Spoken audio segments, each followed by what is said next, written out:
Hello guys, ngiye kwereka mining imeze nka Pi, gusa ni mining nyine, gusa igiye kujya ku isoko muri kwa mbere. Ikindi nuko ama KYC yatangiye, nukuvuga ngo ngiye kwereka uko tuyi mining yitwa CPN network. CPN network rero mining nziza kuko umininga rimwe ku munsi, then buri masaha 28 nyine uraza ukamininga. Nk'ubu ngiye kumininga ndabereka n'ibisabwa kugira ngo ukore KYC. Kugira ngo ukore KYC igisabwa nuko umininga iminsi 5 yikurikiranya, nibwo bakuha KYC. Wango rero ndabereka message zo kuri Twitter no muri application zazirimo, gusa ndabereka nari bizo muri application, then zerekana roadmap yabo uko nyine bagiye ku launchinga token yabo. Zereka zimwe refreshinga, then muraza gukanda hano handitse ngo start, nukuvuga ngo yigiye kumininga nyine ukanda hano handitse start. Ubu ngubu ngiye gutangira kumininga. Muri kubona ko bari kumbwira ngo mfite score streak aje mu byo kwamamaza, then nukuvuga ngo nkuko mubona rero maze kumininga you earned 3 points reward. Nukuvuga ngo muri kubona ko iri kubara na masaha 24 nyine, then muri kubona ko streak mfite ni iminsi 2 sigaje kugira ngo bame KYC, kandi bazamana reward ya 10 token kubera ko nakoze iminsi 5 ikurikiranye. KYC rero kugira ngo uyikore ndagira ngo mbaze mbereke ku bijyanye na KYC ko ni ibintu by'ingenzi. Ndabereka n'igisabwa kubera ko vuba ahangaha nyine rabigiye ku isoko. No wango dukanda hano handitse ngo KYC. Muri kubona ko ngo KYC ni mandatory process for each CPN token distribution. Please complete the KYC process to receive reward. Ngo KYC ni ingenzi kuri CPN igihe bazaba bari gutanga zino coin nyine ugomba kufite KYC. Bakavuga ngo nyaboneka kora KYC kugira ngo uzabone izi token. Noneho baravuga ngo KYC itangira gushyirwa mu gikorwa cyo gushyira muri system kubera ko umaze iminsi 5 umininga byibura. Nidusubira habanza naberetseho mukanda ni start, ubwo link muraza kuyibona muri description, no muri comment. Ni nkanda no kwanditse ngo message. Muri kubona ko ari message agiye atandukanye. Bavuga ngo message ya mbere bari ngo CPN network community update. Bavuga ngo KYC progress about 30% of user have completed their KYC. Bavuga ngo 30% by'abantu bari muri mining bamaze gukora KYC. Bavuga ngo kugira ngo uzabashe kubona nyaboneka izi coin zizatangwa mu gice cya mbere cy'umwaka wa 2025 ugomba kuba ukoze KYC. Bavuga ngo KYC ni iki gisabwa. Reba neza ko ufite application iri latest igezweho, igorajya muri Play Store wa updating. Niba KYC button itari gukunda kuri home page. Ikindi mining byibura iminsi 5 yikurikirana, then ubwo kurebe streak score imwe naberetse uzi checking. Bango no cikanwa n'amahirwe ngo secure your token today, ati rinda token zawe uyu munsi. Iryo ni itangazo rya mbere. Itangazo rya kabiri batanze hano bari kuvuga ngo KYC ngo CPN network community here is clearly on coin economics.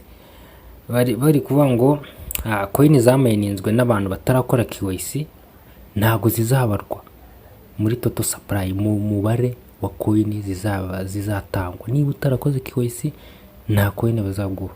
Ikindi coin winjije ku bantu ku bari fero bawe batakoze KYC zizakurwa muri total balance. Niba waratumiye umuntu akaba atarakoze KYC, izo coin zizakurwamo, izo wabonye za commission zizakurwamo. Ubwo igisabwa umininga iminsi 5 ugakora ya KYC. Ibyo ni ibisabwa.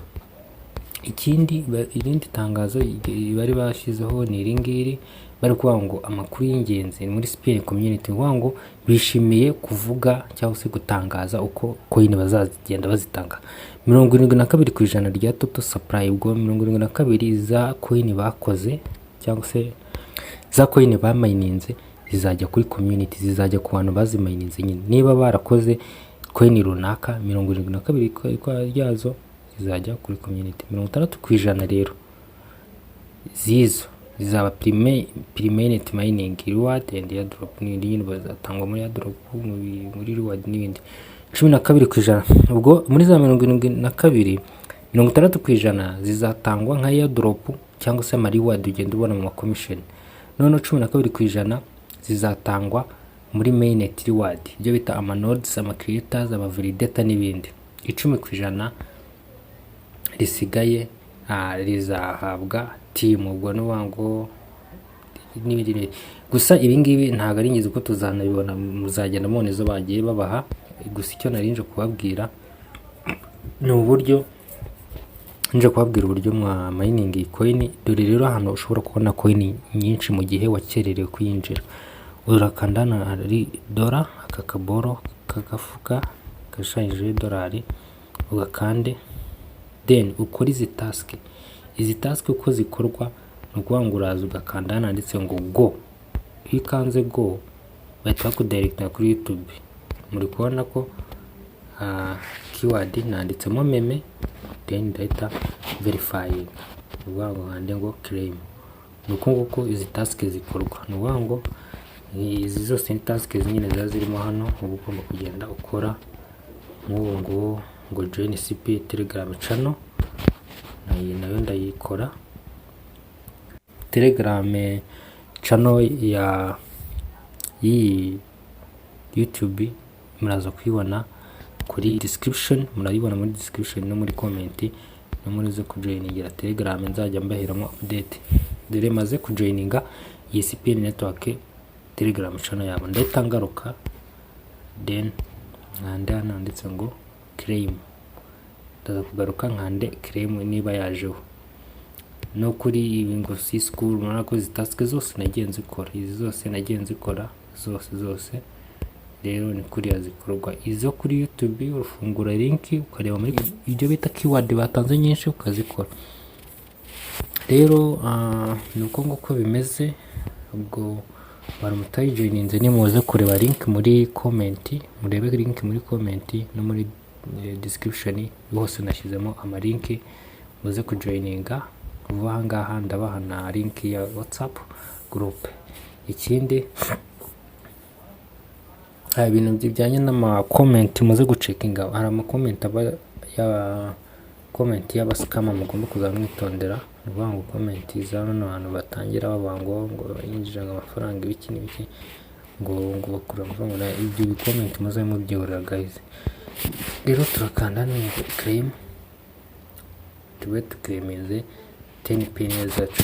Nk'iyi ngiyi ngo post on X nayo ushobora kuyikora, ariko ni ukuvuga ngo ugomba kwitukanda hano kuri akabore kerekana ko ugiye gufungura link runaka, then ukande ngo just now. Mutara joining iyi mining muze kuyijoininga guys, link nayibahaye muri description no muri comment side. Ndabashimiye kuko mwabonye iyi video. Abatarakora subscribe mubikore, comment n'izindi byose mugenda mubikora guys, mutwereka ko mudukurikiye. Ubwo ibindi nzagenda mbaha update, nimbona KYC nzabereka uburyo ikorwa. Murakoze, Imana ikomeze ibarinde.